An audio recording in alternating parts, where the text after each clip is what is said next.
Wade, we wanted a reaction after Tuesday night. Did you get the reaction you wanted? I thought in terms of the players had to show certain things after the other night. I know it's a different group of players, but collectively they had to show certain things. They had to show fight and spirit and resolve, and they delivered that, yeah. But you must be disappointed with the manner of the first goal. Player left unmarked on that far post. Yeah, so we know that obviously left back is going to be a first contact on corners. So when you realise he's not in the box, you probably need to switch on a little bit quicker that they're trying to work something. So from their point of view, it'll be a very good goal. It'll be something they've spotted and exploited. From ours, it's disappointing because take a set play and a penalty out of it, there wasn't a lot in the game. But a worrying trend in some of the goals you can see. I think that's the first. I think that's the first from a set play this year. So it is an area that we knew we had to get better from last year. Conceded way too many last year. A couple of half chances towards the end of the first half. Taylor Perry and Elliott Bonds could have got yourself back into the game. Yeah, and that's where they have to not get despondent. Make sure that we're resilient and we stay in games, because on another day that will drop a different way and the picture looks completely different. You were getting a bit frustrated on the touchline in that first half. You and Danny Cowley was a bit of a, and I saw you had a little hug and make up at half time. Danny was obvious. They were trying to get Danilundu in trouble, and I was defending Danilundu. So a lot of that is theatre, because he's trying to put pressure on the referee and I'm defending my player. So I think we've both been around the block enough to know what's going on there. And then you got a booking in the second half. What was that all about? I think I've sworn towards the referee. So fair enough. Yeah, he's booked me. And the penalty, no arguments with that, with the decision over the penalty? No, I need to see it back before I comment on it properly. Jacko's dangled a leg,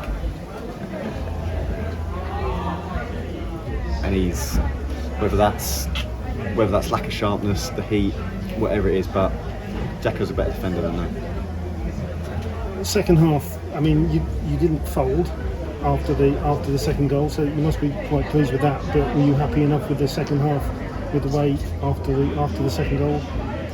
In terms of how the team reacted and how the team played after that. Well, I thought they were pushing till the end in 34-35 degree heat. I think they've left absolutely everything on the pitch. So in those terms, I'm happy with them. Yeah. But lack of goals now. That's sort of 3 games without a goal, and quite a few going in at the other end. Yeah. So I don't think there was, in terms of chances, I don't think there was very much in the game. I can't remember them really opening us up or making any clear-cut chances. And the same as us. If you put yourself in their shoes, that's a good away performance, because they've got in front of set play, and then what they have got is they've got good experience in the back line and in front of them to be solid and not give a lot up. So first goals are massive in the flow of the game and the momentum of the game. Did you feel the second goal almost killed it off though, with the heat, in the heat, and it was difficult to get back onto that? It gives them the opportunity to manage the game, which they've got people that are very good at doing that. You brought Christian Norton in this week. Tell us about the decision behind it. He's a different type of forward to what we've got in the building. So I don't think we saw I know that we didn't see the best of Christian last year. So when he came to us, he had a niggly groin injury. He maybe didn't quite understand what the level was about, but he's had that. He's come back fully fit. He'll have a little bit more edge to him because he's got a point to prove. So, same as last year, we think Christian's a good player. He gives us something different in that he can go in behind, and he's got genuine pace to stretch teams. And what about Emil to come in? Are you still on the lookout for certain areas? Yeah, one or 2 areas certainly. Up front, midfield, defenders? Well, yeah, there's scope for. We've still got a loan left, so it's in the market for a loan, and we're operating with 5 midfield players at the minute, so there's probably scope for someone in midfield.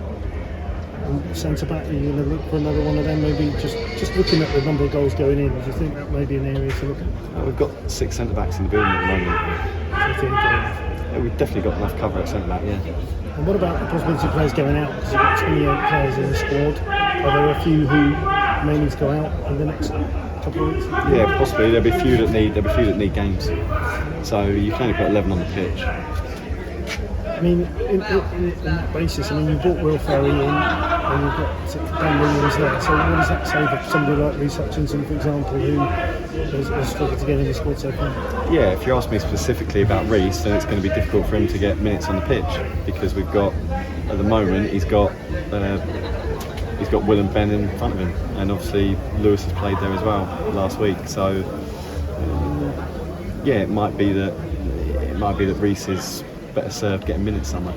And what about somebody like Tom Bradley? He's come in, obviously a difficult evening for him on Tuesday, not in the squad today. It's been a difficult start for him here. Yeah, but you've got to remember that Tom stepped up 2 leagues. So did really well in the National League last year. He's come into a new club, new level, new environment, and he might need a little bit of time to adapt and get used to it. So nobody's writing him off after one game the other night. A couple of tough trips coming up now, starting on Tuesday at Fleetwood and then Exeter to the following week. So straight back on it on Monday, I guess. Yeah, and they're both good teams. We obviously know what Exeter are all about. But Fleetwood are a good side. I've watched obviously not seen their game today, but I've watched all their others, and their front foot, lots of energy. So we have to go there and deliver a similar level of performance, and if we do, it will turn for us. Are you convinced that we'll turn and it will come? Yeah, absolutely. So it's a message to the players. So don't get despondent. Don't let your chins hit the floor. All you have to concentrate on is keeping delivering performances. So can't do anything about where the ball breaks or where it bounces, but scrap, fight, stay in games. And we've had similar runs before. So we're 3 games in, and we've had similar runs where we know in this league we might go spells without wins. So all you can do is concentrate on performances, stay in games, and what we've done in the past is that we've slowly turned it around.